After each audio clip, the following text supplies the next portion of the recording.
The Act Against Hate Alliance, or AAHA, is looking for solutions in response to a rising number of hate crimes in California. The state attorney general says the numbers are a real problem. They are at their highest point in nearly 2 decades. Part of the solution to stemming the tide of hate crimes may lie with religion. That was the focus of an April meeting hosted by the AAHA.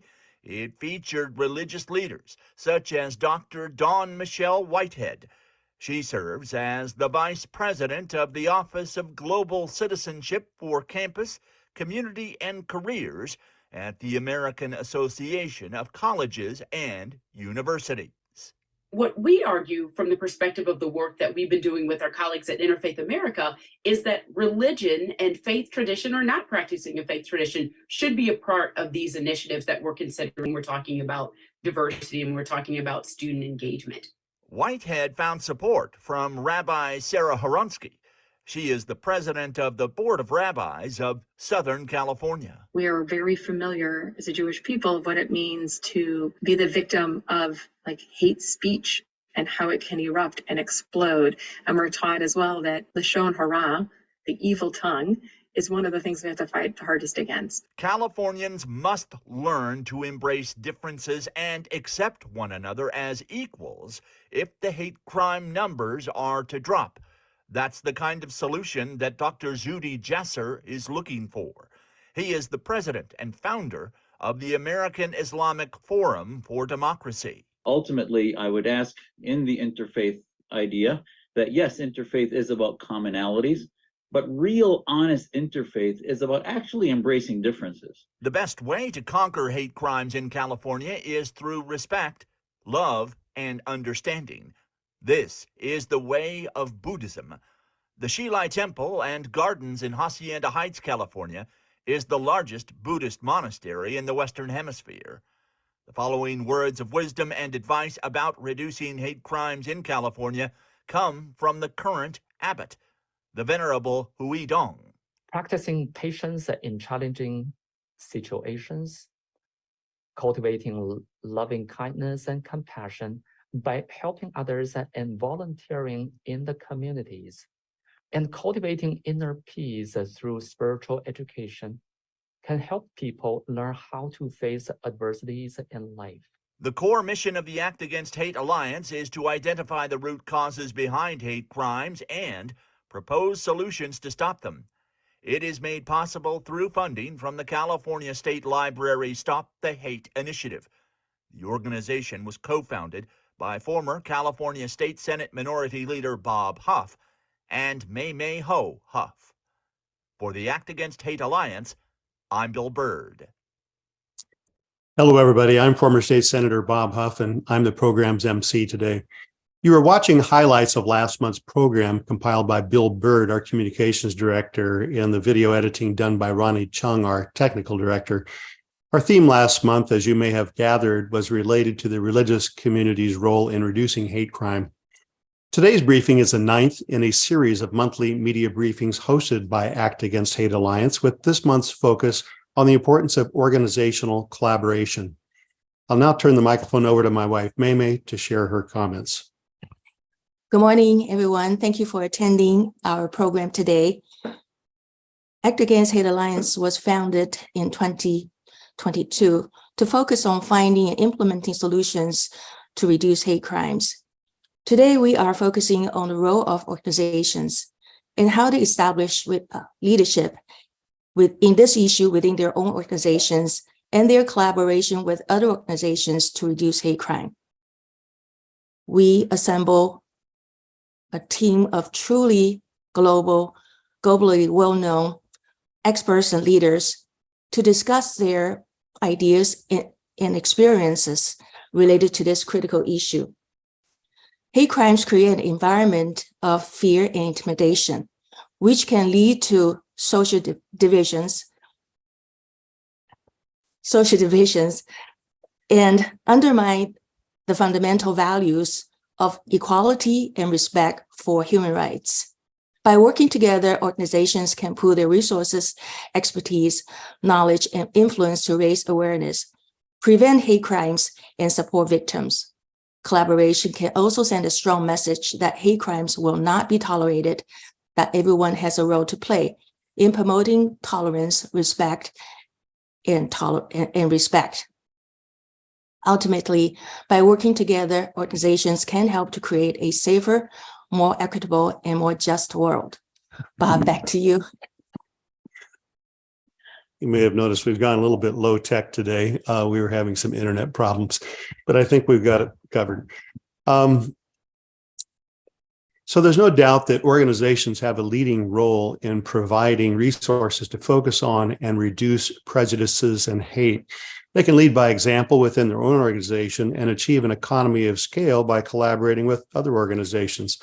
We look forward to learning from our esteemed speakers today, and frankly, it is really a stellar cast of speakers that we've assembled to educate us.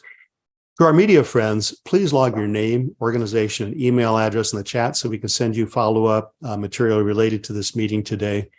You can post any questions you have in the chat, and time permitting, we will take those at the conclusion of all the speakers speaking. Please address any chat you have to everyone and not specifically to May or me. So, Fiona Ma is California's 34th state treasurer and the first woman of color and first woman certified public accountant elected to the position.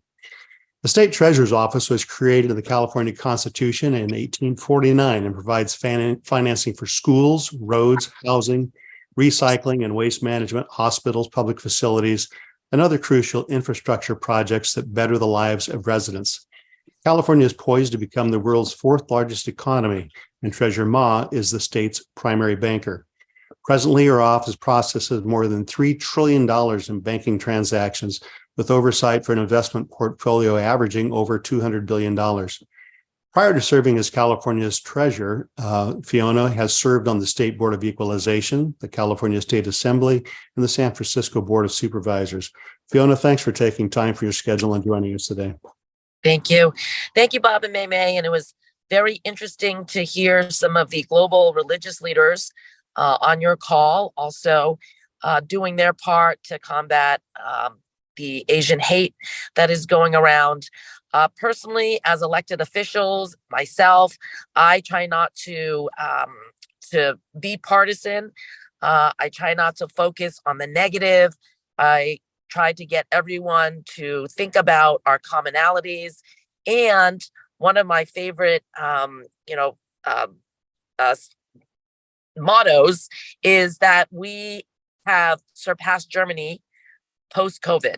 So it is now the United States, China, Japan, and California if we were our own economy. And that is because of the great diversity, our strong immigrant populations, our entrepreneurs, the people that came to the state of California for the American dream. And that's how I like to phrase my speeches when I am out in public. I think as elected officials, we need to stay away from partisanship, stop, promoting some of the hate and the people who are continuing to spread that message, because it is not healthy. As May said, it impacts your state of mind, the environment that you're with. It creates toxic environments, and then other people who are listening to you then also start becoming negative and think it's okay that you can, break into, cars or you can attack elderly people. It is not right. And so we need to just continue to spread the message of love and unity and support and the positive aspects of our diversity. And I like to say in California, when one of us is impacted, one group is impacted, we do stand up and rally together, whether it was Black Lives Matters, whether it is Stop Asian Hate, whether it's the latest attacks on our LGBTQ community. We do stand up here in the state of California. We can't talk about other states, but here in the state, I welcome everyone. I thank everyone here on this call, Bob and May, and the state of California for allocating money to raise the awareness, to share our experiences. Because when we know publicly that there is someone who is out there that is attacking someone on the streets of San Francisco, we can alert each other and we can be more vigilant and also make sure that our law enforcement is notified and that we are doing our part to keep our community members safe. But if we don't know about that there are people actually out there perpetrating these type of crimes, then they will continue to perpetrate the crimes on other victims. And that's when we really do suffer. And so I want to thank everyone for standing with us in stopping Asian hate crimes. Unfortunately, I'm driving around San Francisco right now, and there's not a lot of people going to work, lots of people on the streets. But it is really important that we continue to support more money for mental health crisis beds, mental health service providers, supporting them, and also building communities, get people out of their homes. Lots of people are still depressed after COVID, and depression leads to, spiraling downward. So if you sense that any of your friends or family members are a little bit remote, feeling a little depressed, why don't you call them up? Ask them to come out for a meal, bring them with you to an event, which is what I like to do. And hopefully we can get through this very dark time and get back to a prosperous economy where we are all working and happy and supporting each other again. So I just want to thank you for this opportunity to just say a couple words here today. Great. Thank you so much, Fiona, for taking time. I know you got something going on here in about 20 minutes, so we appreciate you spending a little time with us and sharing your ideas. Thank you. Our next speaker is Tomas Beretz. Mr. Beretz is a sociologist with a decade of experience in studying discrimination, terrorism, online hate speech, and the media. He's been working with INACH for more than 7 years as the head of research and analysis, and later as an operational manager. He was also heavily involved in the analysis of anti-terrorist legislation and its conflicts with human rights in the UK and other Western democracies after the Islamic terror wave of the 2000s. He acquired his first class Bachelor of Arts with honors degree in sociology and criminology in England at the University of Bedfordshire. Afterwards, he obtained a Master of Arts degree with distinction in Budapest at the Central European University in Sociology and Social Anthropology. Welcome, Tomas. Glad you could join us.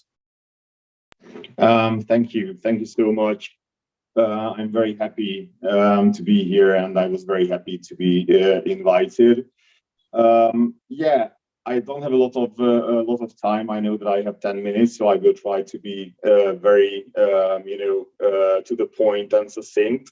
But I will try to kind of summarize Enoch and what we are doing in general. Enoch was founded in 2002 by Magenta Foundation in the Netherlands and Jugendschutznet in Germany. And at first, the main goal was to establish complaints bureaus for hate speech online in different European countries and in countries outside of Europe, because back then, obviously, on online platforms, reporting features were not as readily available against hate speech as they are right now. Enoch grew throughout the years. I joined the secretariat of the network as the head of research and analysis in 2016. Back then, we had around 15 members. And since then, we've grown to 34 members in 27 countries.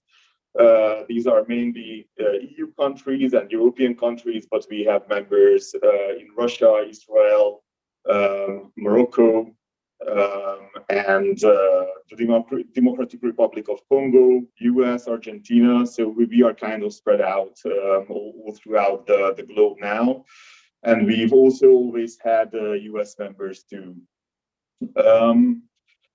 Basically, the way we work, I'm trying to focus more on our structure and how we work together to kind of have a common voice within the EU, especially to have an impact on anti-hate speech policy and anti-hate speech, regulatory environments within the EU.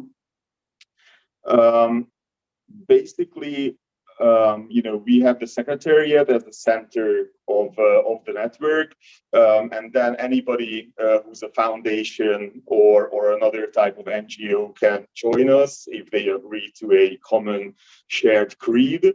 And from then on, they are participating in our activities. And also these NGOs, keep doing their own work within their own respective countries. We are mainly focusing, as I said, on hate speech, not hate crime, but we think that's extremely important because hate speech has a very, very large chilling effect on political speech by vulnerable communities online. They are silenced quite heavily by hate speech and by racism and discrimination on different online platforms, and this pushes them to the fringes, or they just completely, exit kind of this modern public sphere. We also think that it's very important to counter hate speech. Because even though hate speech is not always followed by hate crime, but hate crimes are very, very often or almost always preceded by hate speech. It's very, very rare to see a domestic terrorist attack such as Breivik in Norway, or if we think about Christchurch in New Zealand, where hate speech hadn't happened before the actual terrible acts that were committed. So that's what we are focusing on. Obviously, our work is mainly focused on the EU and the EU countries because we are heavily funded by the European Commission and the European Union, which also means that the legislative space that we are working in is very, very different to the US. Which means that there are, hate speech laws in place almost everywhere that are fairly harmonized within the EU. And also now we have the Digital Services Act that aims to harmonize these even further. And we also have the so-called Code of Conduct on tackling illegal content online. That's what we have been mainly working with, that aims to basically get rid of hate speech as quickly as possible, where social media companies agreed with the European Union that they would remove illegal content from their platforms within 24 hours from receiving the report on it. So this has been our main focus point. But beyond that, several other projects and enterprises have grown out of ENOC, involving ENOC members, like the Get the Trolls Out project consortium that's been running for years and years now, and it has been funded by the US State Department. We have the Facing Facts Network now, that mainly focusing now on hate crimes and preventing hate crimes. And training activists, they started out as mainly a training for activists and other trainers on how to implement counter speech and counter narrative tactics. So in a nutshell, I think this is us. I don't want to take up more than my allotted time. But if you have any more questions, to us, I'd be very, very happy to answer all of them. And also, if you want to know more about us, just go on our website, which is inach.net. And you can see all our reports, our research, our studies, and everything about our members basically is on there. Great. Thank you so much, Tomas. And if there are questions, we will raise those with you at the end of everyone's comments here. So our next speaker is Maria Daniela Maruda, who has represented Greece on the European Committee Against Racism and Intolerance since 2015 and currently serves as chair. Professor Maruda is a professor in international law Pantheon University of Athens, and Jean Monnet, chairholder of European Union Solidarity in Civil Protection and Humanitarian Action, with emphasis on migration and COVID-19 pandemic. Dr. Maruda is UNESCO chairholder on peace, human rights, and democracy, and is head of EU's refugee agency known as UNHCR, conducting research projects on mapping integration indicators for the inclusion of refugee and migrant children through education, as well as on homeless unaccompanied children. Dr. Maruda has spent 15 years of experience in humanitarian fieldwork through the OSCE, UNHCR, and the International Committee of Red Cross in armed conflict areas. And they're the ones that pop into mind when you think of any hotspot in the world.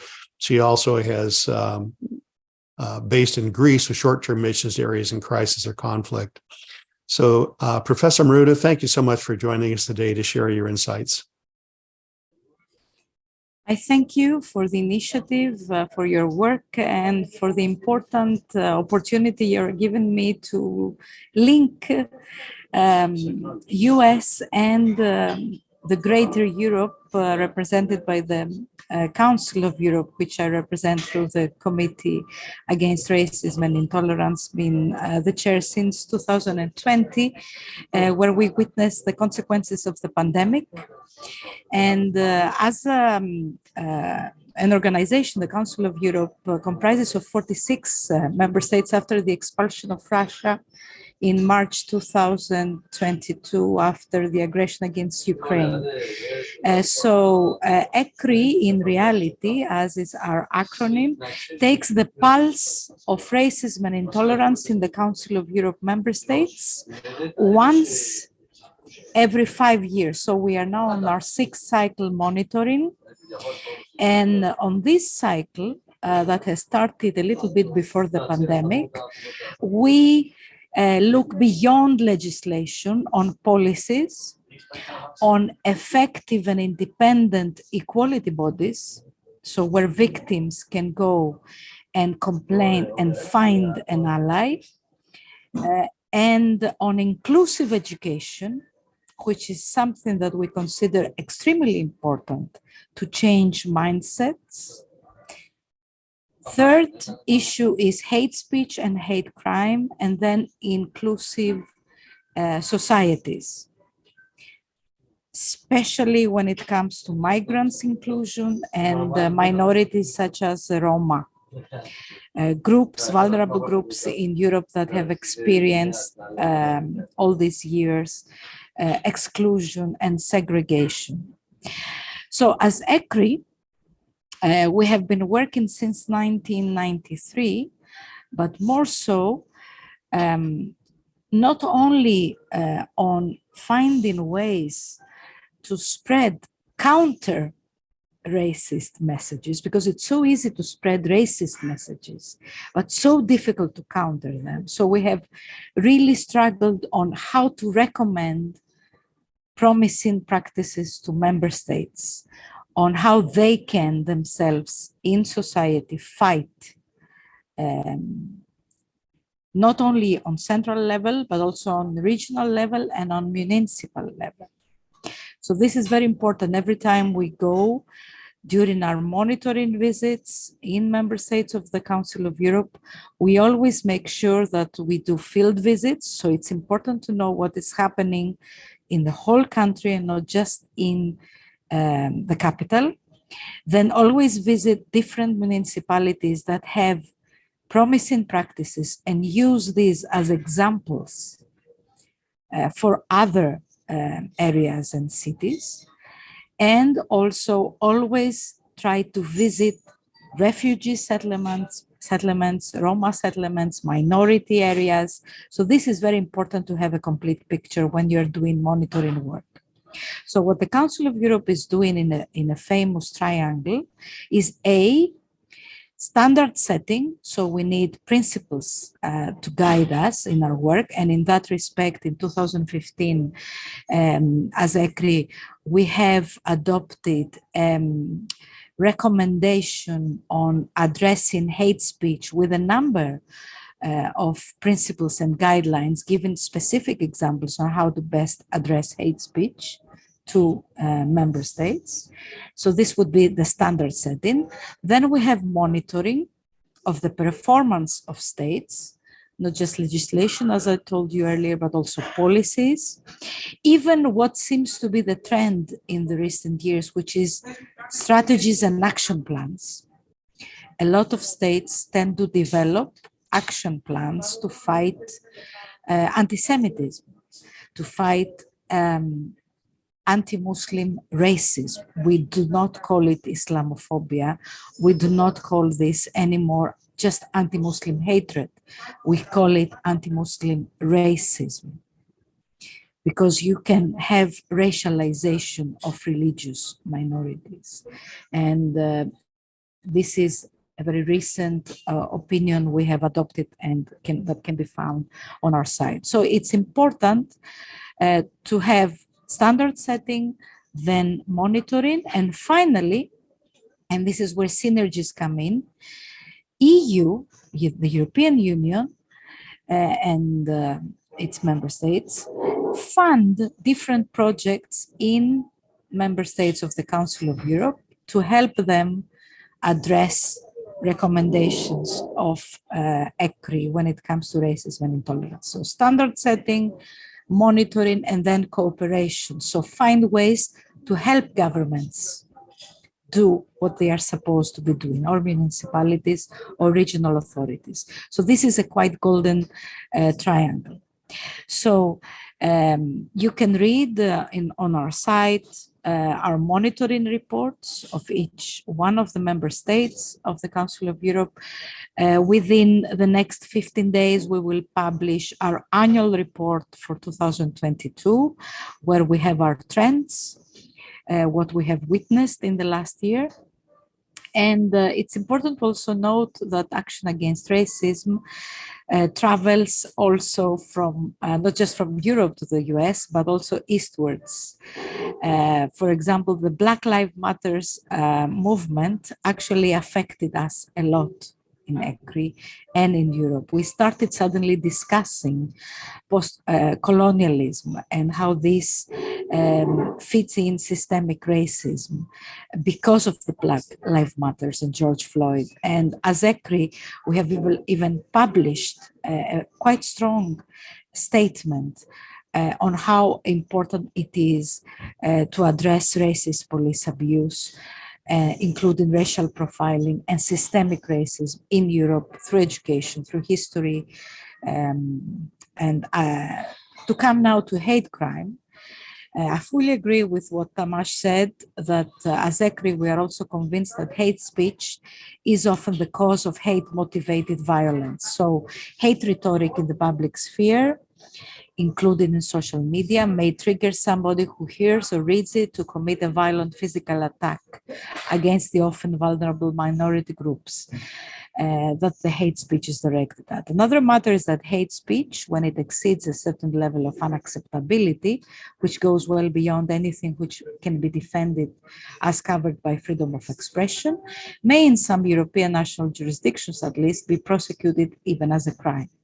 As we speak, the Committee of Ministers, the political body of the Council of Europe, is adopting shortly a recommendation on hate crime. The Committee of Ministers has just adopted a few months ago, in March 2022, a recommendation on hate speech, and now we see the link with hate crime. This will come up hopefully in October, and we will have very specific connections, because it's so difficult to go beyond the protection of freedom of expression and to have a legislation that it's quite addressing both hate speech and then hate crime and their interconnections. In Europe, Tamas also mentioned that there are certain member states, and I was the rapporteur in the Netherlands during the last visit as ECRI. And the freedom of expression in the Netherlands is something that is extremely well respected. So you really have to find the balance between recognizing and addressing hate crime, identifying it and hate speech, and at the same time protecting freedom of expression. And we follow the jurisdiction, the case law of the European Court for Human Rights as our golden rule on how to do that, because it's really a difficult balancing act. In the Council of Europe 20 years ago, we had also a protocol to a cybercrime convention concerning the criminalization of acts of a racist and xenophobic nature committed through computer systems. So this cybercrime is becoming now more a reality, and we see more and more regulations addressing this hate speech online. Unfortunately, it is the nature of hate speech and hate crime that their victims often belong to minorities. They feel they don't feel safe. They don't trust institutions like the police. They don't trust the judiciary, and therefore it's so difficult for them to actually register the racist motive of an attack. So addressing the police, having trainings in that respect, having protocols on how to best register and record an incident exactly the way the victim reports it is another challenge that we have to address.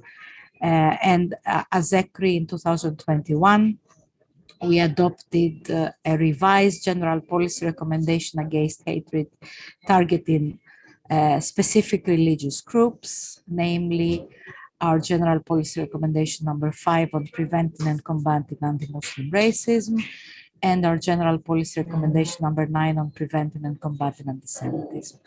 I hope in June we will adopt our new general policy recommendation on LGBTI people and their rights and addressing violence, hate speech, and hate crime against LGBTI community. And this is really an effort we do within the Council of Europe with synergies with other bodies, but also with the European Union, with OSCE, the Organization for Security and Cooperation in Europe. And I'm very happy that also in the last year, we also have an observer from the US during our plenaries. So again, there is really an opportunity to establish more synergies in that respect. Thank you very much for the time and the opportunity to address you. Thank you so much, Professor, for your years of service, frankly, and also sharing some of the lessons you've learned and insights today. It's very much appreciated. Our next speaker is Dennis Santiago. Dennis serves as the Chief Operating Officer of the National Diversity Coalition. In addition to his role at the NDC, Dennis Santiago is a global risk and financial analyst. He presently serves as the Chief Operating Officer for financial innovation startup ValShield Corporation. Dennis has held numerous positions over the years at different firms related to risk assessment and security models for financial institutions. In 2011, Dennis helped the city of Los Angeles design and enact its responsible banking ordinance. He is a published author on multiple online and print outlets and is a member of the LA Press Club, Foreign Press Association, and Professional Outdoor Media Association. Since 1992, Dennis has been active sharing the community by working with organizations including Rebuild LA, the LA Police Department, and the Los Angeles Sheriff's Office.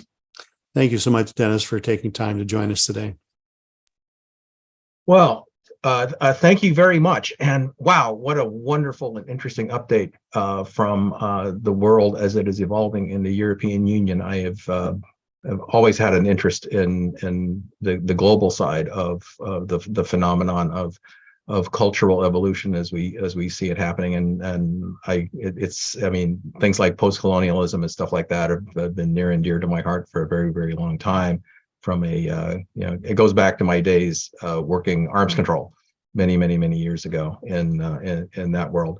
But I would like to bring my comments back to California, and in particular issues having to do with the United States and what kinds of activities are being done here in terms of innovation and collaboration that I thought the group might want to understand. So this organization I'm working with now, the National Diversity Coalition, actually held an event at the beginning of the year in California, and we had a DJ that was scheduled to work the event, and the DJ said, I cannot support your event because I have made a commitment to another event to go be the DJ there. And he went to an event in Monterey Park, California, and did not survive a shooting event that took place at that location that very same night that we were having our party.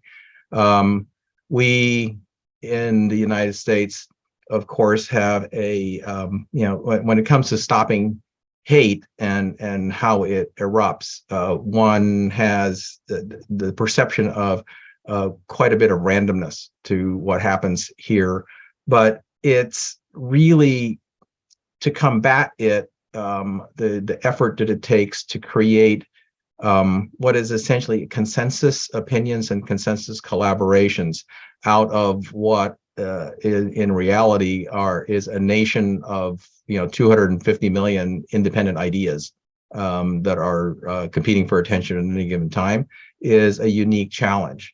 Now, at this organization at NDC, what we try to do is we actually try to work inside the system.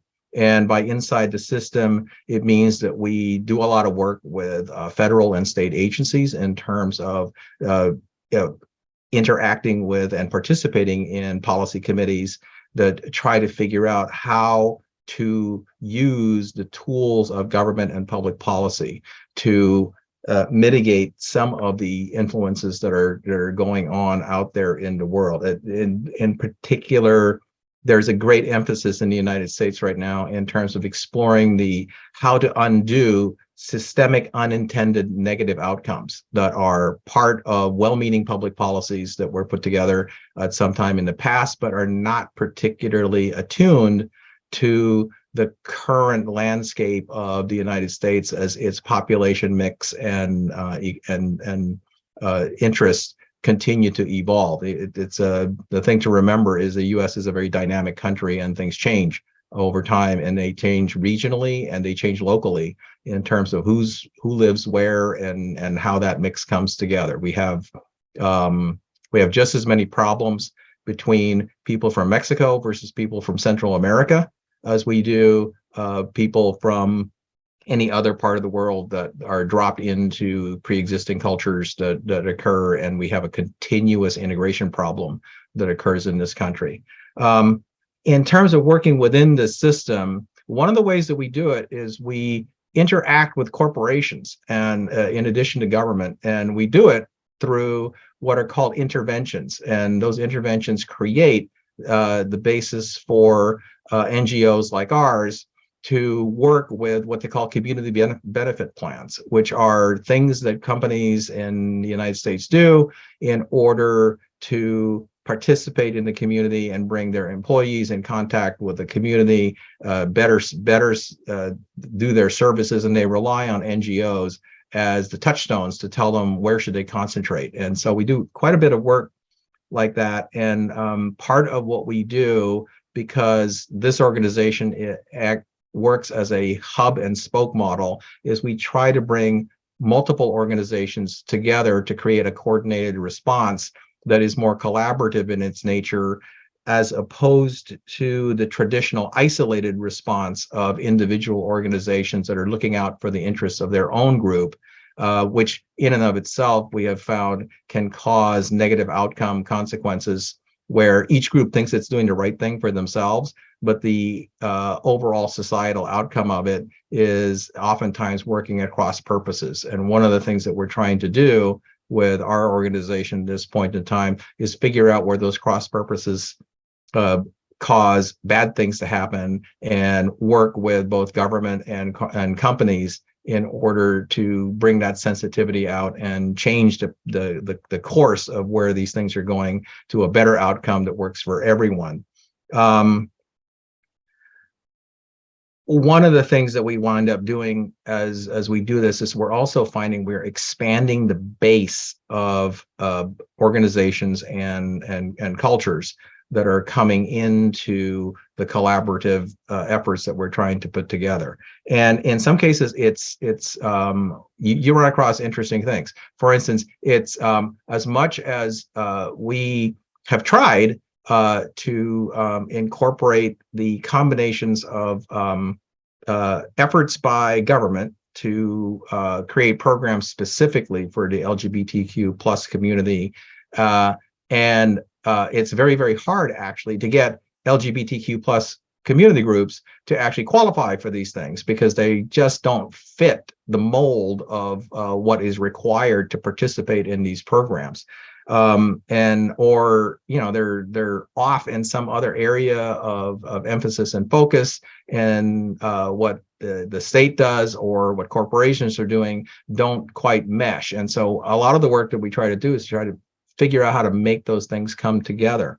In the world of Asian, the situation for Asians in the United States, one of the areas we are working on very, very hard is to show the concept that Asians are not a monolithic entity. They're not, they are, there's a great deal of granularity that goes along with Asians in America, in that if you look at the Pacific Rim, for instance, which is about as far away from the European theater as you can get. But if you look at the Pacific Rim and you look at the cultures there, each one of them is unique. And each one of them has beachhead cultures that sit in the United States. And every single one of them has very, very, very different characteristics in terms of their economic integration, their cultural isolation, even from each other. And so one of the things that we are trying to do very, very hard is bring them together in a way that they can find common interest and essentially become a force for the culture that basically says there's a better way to look out for the ones that are still in the process of integrating themselves and assimilating themselves into the larger socioeconomic world of the United States, and maybe have the other aspects of the culture that are better established in the U.S. help them get to the same level that they are, because ultimately you want equality of outcome as how you work public policy, which is a lot. And I understand I'm going very, very fast in this, but I just wanted to give you an overview of just, if you're working in the United States in terms of these things, just what the complexities and the issues that are going on, and hopefully those kinds of insights will be useful to other efforts in both other parts of the United States and other parts of the world. We do everything all the way to media responses, and as a matter of fact, there was a request for proposal, I think, from California Public Library System for Stop the Hate, focusing on Asians. And what we did as an organization is we looked at our ability to reach the community, which was primarily through a network of community groups that span multiple racial groups, and said that's not enough. And so what we did is we activated an element of our ability to reach the media through a television network partner that was integrated into large cable networks in multiple states, and basically put together a response proposal that said, hey, if we created the programming for this and put that out there, and then couple that with an extensive use of social media, and eventually partnering with other news outlets and media organizations to get that same story out in terms of explaining who Asians are, where they come from, what their issues are, how the granularity looks. And, you have to create explanatory program to go do that. That's one way of basically breaking down all of the barriers that occur. And I want, in closing, to emphasize that one of the things that we do know about the United States culture is everybody, by and large, wants to see good things happen.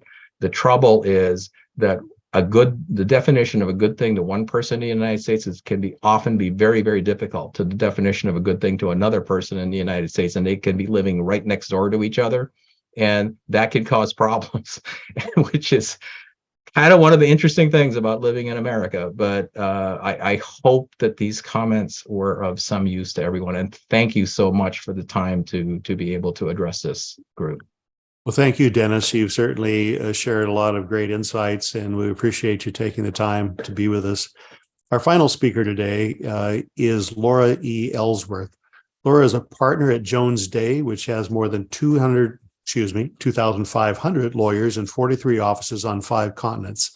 Having served as a partner in charge of the Pittsburgh office for over a decade, she then became Jones Day's first partner in charge of global community service initiatives. And I just ran out of my script. I apologize. So Laura has a lot more things that she can say. I apologize. I don't have that to say for you, Laura. I remember your bio being exceptional, and we truly are privileged to have you here with us today. Thanks for joining us. Thank you, Bob, and thanks to you and to Mei for inviting me and for enabling this to happen. The reason I think that I was invited here is that I, in addition to the work that I do for the law firm, I live in Pittsburgh. And Pittsburgh was the home in 2018 of the Tree of Life shootings, the largest loss of life in an anti-Semitic crime in US history. Mm-hmm. And because Pittsburgh is a relatively small community, I knew and loved people who died that day, and knew other people who lost family members that day whose lives have never been the same. And I remember standing in my living room watching in complete disbelief what was happening at a place that I jogged by every day that was literally blocks from Mr. Rogers' house, Mr. Rogers, who you watched when you were a kid. It was unfathomable. And when I learned the names of people, and they were people that I knew, I just stood there and I remember thinking, no, not for him, not for this. You will not have died for this. And as a result of that, because of the work that I do around the world, my job is to tackle really big global projects using all of the resources of the law firm, which will be our pro bono ability, our client relationships, academic relationships, nonprofit relationships, political, whatever they may be, to figure out how to connect those dots and solve big problems. And we had done that in things like human trafficking, in immigration, in hate crimes, in different things around the world. And so I reached out within days of the killings and organized a group of leaders in Pittsburgh, all different sectors in Pittsburgh, and proposed starting what we call the Eradicate Hate Global Summit, with the goal of creating the largest multidisciplinary organization in the world that was combating violent hate of all kinds. So not just against Jews. I mean, our killer was screaming, all Jews must die. But the reason he targeted this particular temple is because it was holding a highest meeting for immigrants, and they were supporting immigrants coming to the United States. And so we began to put the project together, and within months, we watched half a world away when Muslims at prayer, 51 Muslims at prayer, were killed in Christchurch. And again and again and again, we saw these killings around the world, whether it be against LGBT people or immigrants in El Paso, or Jews again in Poway, or Sikhs in Oak Creek, or Asians throughout California. Again and again and again, we saw this identity-based violence. And so we pull together a community leadership group, and we used a model that we had used in our private work in other fields that we knew had to change. In our view, the anti-hate world was stuck in an endless conversation loop. It was stuck in academic institutions, but never deployed in the world. It was stuck in policy channels where there was great thinking being done, but no execution through the private companies that needed to do it. Everybody was working in silos. And so the model that had worked in other sectors that needed to change, and that we have now deployed in the summit, is this. We identify the top people in the world in every sector. And like you, Bob and Mei, we believe every single person in our society owns a piece of this solution. This isn't finger pointing at the platform companies or at government or law enforcement or the mental health. Every single one of us has a piece of this solution. So we identify the top people in the world, and we're terrible intellectual snobs. So we're very picky about who we think the top people in the world are. Many of them are on this list. We bring them together in person, because that matters.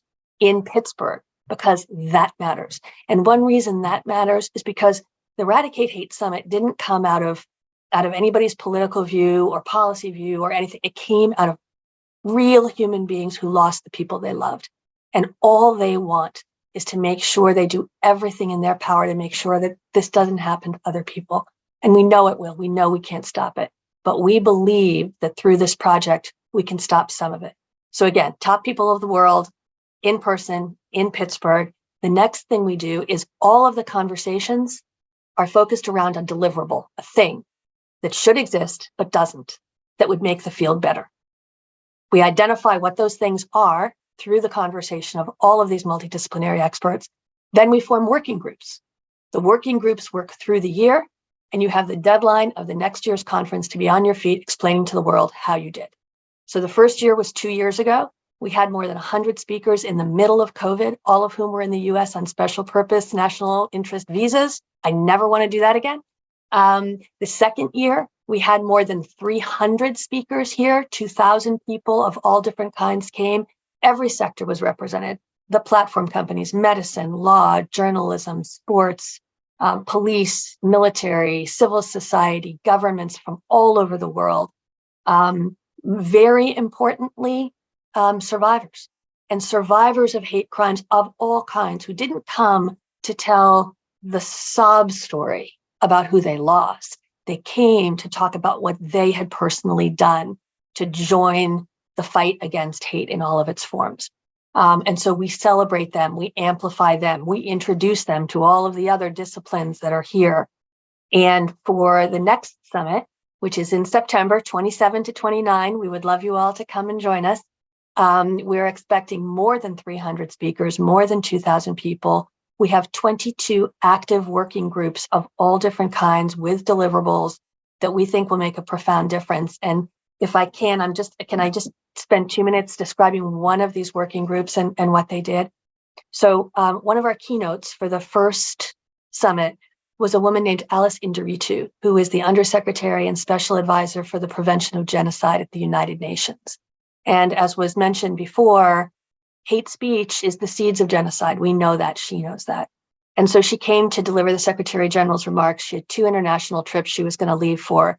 When she saw what was going on at the summit, she was captivated. She canceled her trips and stayed. 2 days later, she reported to the Security Council that it was the most significant project she'd seen in the world. She'd never seen anything like it. And a week later, she called and she said, would you form a working group to draft the action plan against hate speech for the world of sports? And it so happens that one of our leaders, Michelle Rosenthal, had 2 brothers who were killed at Tree of Life. They were special needs men. They spent their time at the synagogue welcoming people because it was a safe space for them. And as she describes it, as special needs men, they didn't know the difference between Jews or anybody else or men or women or they didn't know. And she said they never knew hate until the last moment of their lives. And in their names, she said, yes, I will lead the sports working group. She was also the public affairs person for the Pittsburgh Steelers. So she knew whereof she spoke. Fast forward to today, every single major league of the United States is a member of this working group. And some of the minor ones where a lot of the violent extremists belong and go in sports that they patronize. And in December, we presented at the United Nations, and the United Nations officially launched this game plan that we have written, which is a menu of things that sports teams and leagues and players can do to learn about hate, learn what they can do about it, and deliver a consistent message across all of their platforms. And the reason that matters is this. What we know from the research is the most prolific killers in the world, the people in Pittsburgh and Christchurch and the top supermarket shooting and power. These are young men, 19 to 25 years old, who are alienated and lost. And all of them, virtually, referred to one another by name online and shared the same written manifesto that they cut and pasted for one another. These young men, we also know, care about the world of sports and what the sports teams and leaders and things that they value. And our view is that if we can amplify the voices of sport in a positive way, unambiguously calling out against hate and against violence, that we can influence the people most likely to commit the most horrific events. We also do all other kinds of groups. We have, medical groups. We have something on the Digital Services Act. We have financial services. Whatever industry anyone is in, I guarantee you, we have some body of work underway within the summit. It is now, in 2 years, the largest multidisciplinary gathering in the world, and it is the only one that is designed, as I described for you, to have these collaborative working groups of the top people in the world who are working together on specific solution-driven deliverables. And so it's just a real honor to be able to be here to share that, Bob, with you and with the other people who care about this. And I'm happy to answer any questions that anyone has, and we would love to welcome you to Pittsburgh in September. Thank you so much, Laura. We'll check our calendar and be in touch with you. I know we're going to be talking later on. But to the audience, I would just like to say, had I read all of the bio of Laura, we would still be reading because she's engaged in virtually everything in Pittsburgh and Pennsylvania. But you see her reach is much further than just, a local area like that. But thank you so much for your comments. We do have some questions that are popping up in the chat. So I'd like to, if you don't mind, we're about out of time, but I'd like to tackle a couple of these, if you all will bear with me. For Tomas, how difficult is it to identify perpetrators of cyber hate given the anonymity provided by the internet and social media for those who seek to hide their incendiary speech? Yes, I mean, our main goal is not really to identify perpetrators per se, exactly because it can be very, very hard to do that, and it can be kind of an exercise in futility. So we are mainly focusing on trying to get content removed as quickly and as effectively as possible. Obviously, many of our members know about accounts or people who are regularly or constantly posting extremely hateful things on different platforms. Thankfully, at least within the EU, these accounts get banned and blocked very, very quickly, by the biggest platforms. So they cannot stay on for very, very long. And also some of our members do actually do legal aid and other types of legal support for victims of hate speech and hate crime. So then they might try to go to the authorities and help them to identify the perpetrators. But I think that, most of our members don't really do that.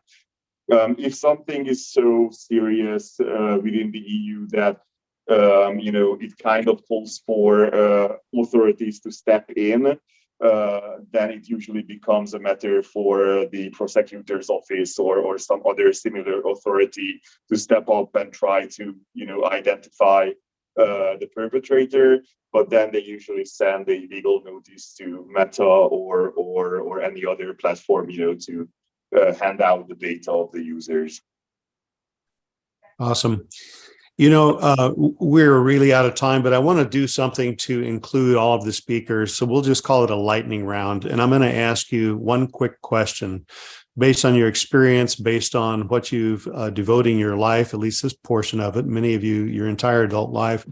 But what is the one thing that you would want to implement to reduce hate? We, after all, at Act Against Hate Alliance want to find solutions. It's not just talking about the same old thing all the time. We want to find solutions. So if we could start, Fiona's not here anymore, but Tomas, if you could say that, then we'll move on down the line. Educational programs from a very, very early stage about digital media literacy and education about, hate speech and discrimination in general would be extremely important, I think, especially in the parts of Europe where I am from. Great. Professor? So building trust with institutions such as the police requires the police to be reflective of society. So opening up police officers that so that they would have a proportion of all members of society, everybody would feel much at ease to report an incident, and then legislation that will protect victims that decide to report. Great. Dennis?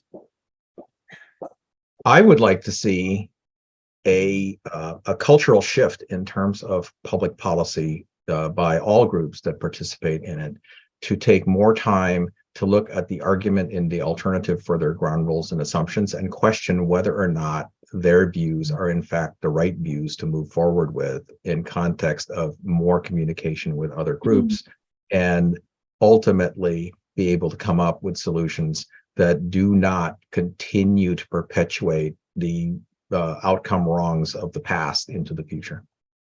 Great. Thank you. And Laura, you get the final say in this. That every single person, regardless of where you live, regardless of your profession, finds a way to understand what your role is in solving this problem, because no one thing will ever solve it, but it is solvable if every single person steps up and becomes a part of the solution. Thank you so much. And that includes everybody on this, Zoom briefing today, as well as those that will see this. Another speaker in another time said, if you see something, say something. And this goes much beyond that. It's not just if you see something, we all see something, right? So we all need to say something. We need to get engaged. I want to just thank all the speakers. You have brought a tremendous wealth of experience to the table today to discuss. I wish we had more time, but hopefully we'll continue to do this, and we may ask you to join our program again. For those of you in the media audience, you'll be receiving a packet later on that has the bios. Please read all of them, because I didn't, say all of them. But additionally, anybody can go to our website, actagainst.hate.org. And on there, you'll find much of what we've done in the past. You'll find today's program link when we get the video completed on that. And let me just give credit to the state of California. This program is made possible because of the Stop the Hate initiative done by the State Library. And again, thank you everybody for joining us. This concludes today's program. Go find something to speak out and act against hate. Thank you so much.